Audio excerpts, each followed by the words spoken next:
Now, the last movie that I reviewed on this channel was Sheena, Queen of the Jungle, which I put way down at number 167. But I'm going to take advantage of the fact that I'm kind of moving around and adding things to an already established list of superhero movie rankings to jump ahead a bit to talk about a movie that was just released. That is, of course, The Flash. Released this weekend in 2023 and directed by Andy Muschietti, which I am putting at number 112. If you know the comics, you know that the Flash, particularly Barry Allen, the second Flash, is heavily involved in comic book multiverse and reboot stories.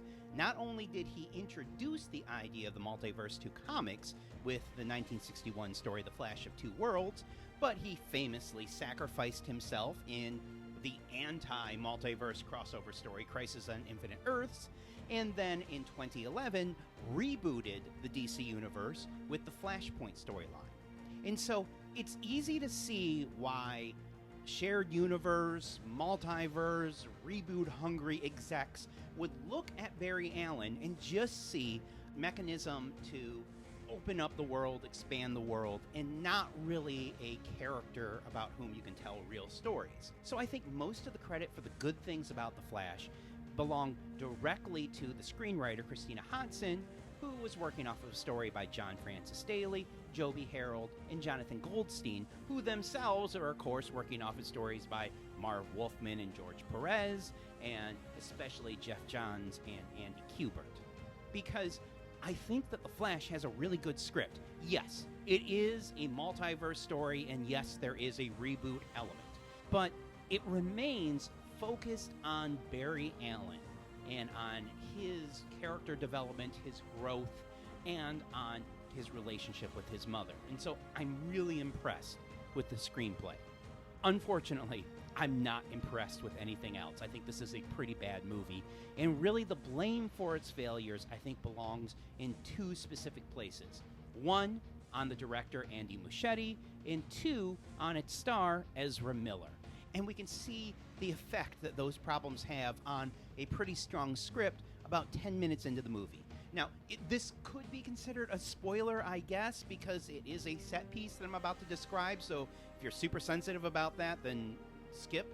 But this happens 10 minutes in. It's the first set piece, so I don't think it's a huge spoiler, and my goodness, DC and Warner Brothers have been spoiling this movie left and right to try to get you to see it, so don't get mad at me. But anyway, 10 minutes in, Barry gets called to Gotham City by Jeremy Irons' Alfred in order to help Ben Affleck Batman in an attack on Gotham City.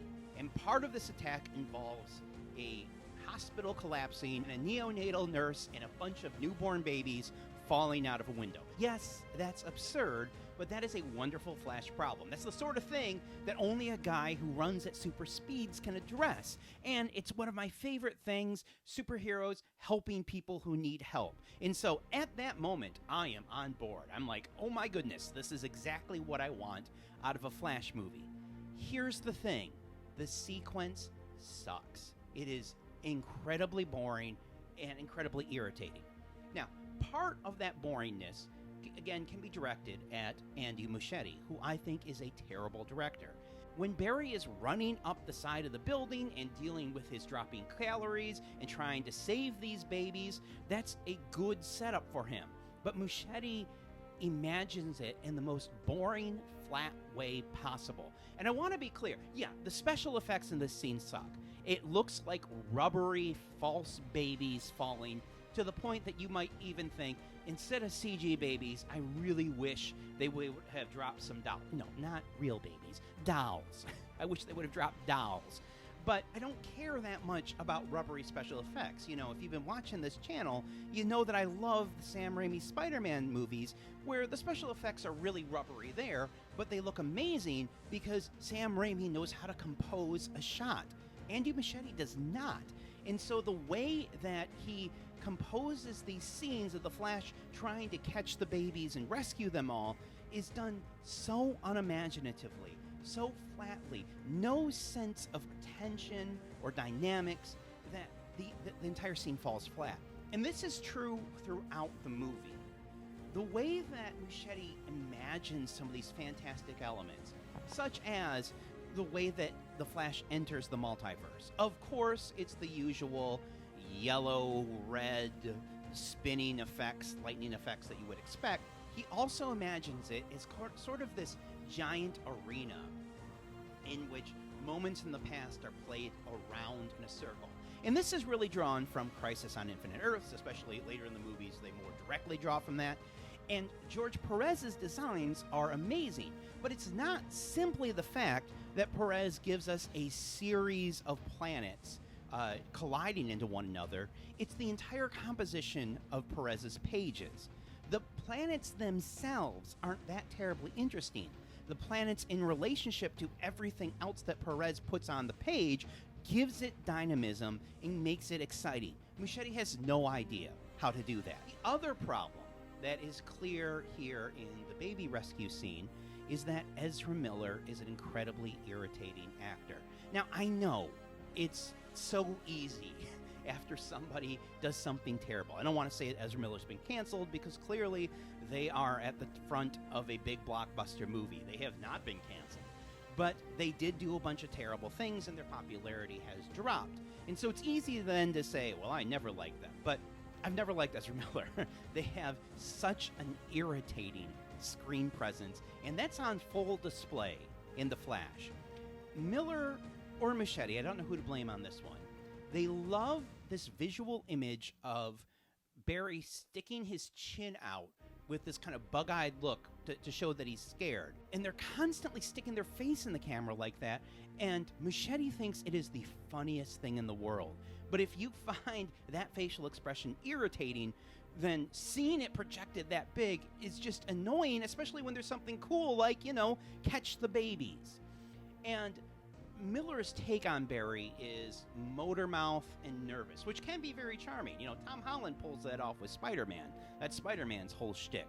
Or I think the times that Grant Gustin, for example, plays Barry Allen as motor mouth or nervous, or especially Michael Rosenbaum doing Wally West, that's his personality, in the Justice League Unlimited cartoons, there's ways to do that to be charming. Miller is not a charming actor. They do not have that skill set. And it becomes even worse when the movie involves two Barry Allens, one that is 10 years younger and even more irritating. Like, the movie acknowledges that they've added an even more irritating Barry Allen, and it does not help things. And so, while I think there is a good script to The Flash, the execution, both with the lead and the boring direction, terrible jokes, all of this kills any sort of momentum, no pun intended, that The Flash might have. And so I have to rank it fairly low.